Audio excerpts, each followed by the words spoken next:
A lot of people will say that they do everything they can to pacify a perpetrator, to make life easier for them.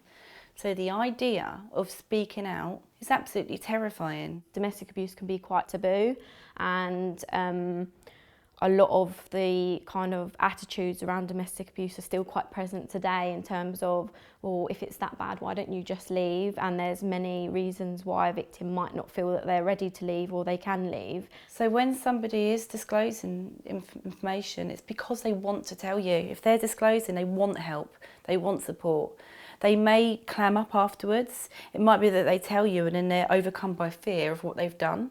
Everybody has a breaking point, and I think if you get to the point where you're going to disclose, you may, not always, but you may be ready to actually stop it and actually leave and actually get help. So I think it's important to understand the kind of attitudes and stigma around domestic abuse, so that when they're kind of faced with that experience of someone disclosing to them, that they can approach it in a way that's understanding and a way that's not non-judgmental. It's helpful to acknowledge how frightening a situation must be, because again that validates what that person's telling you.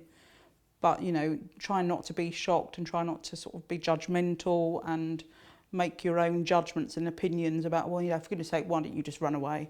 Because actually the reality of domestic abuse is very, very complex, and the dynamics of domestic abuse mean that that's often not an option for victims to do that. They're telling you this because there's something wrong, because they're in danger, because their children are in danger. They're telling you because they need help, and it's so important that you're familiar with how you're able to help that person. It's when people don't realise the services that are out there to support that they then feel isolated and more alone, and actually who do they turn to? And they may have disclosed something in the past that has then ended up getting them in trouble. It could be fear of further violence from the perpetrator, fear of what the friends and family will think. In some domestic abuse cases, they are so trauma bonded to that person that they won't hear anything bad said about them. In a relationship, if somebody has always given you consequences when you haven't adhered to what they want, and they tell you that you leave, they're going to kill you or take the children or make your life a living hell, you're going to believe them, and that's why you don't leave. The advice I would give to a pharmacist is just stay calm and listen. That's probably the most important thing, and just to validate what that person is saying to you through that, you know, message. It's going to be a very emotional thing. It's going to take its toll on you compassionately and emotionally.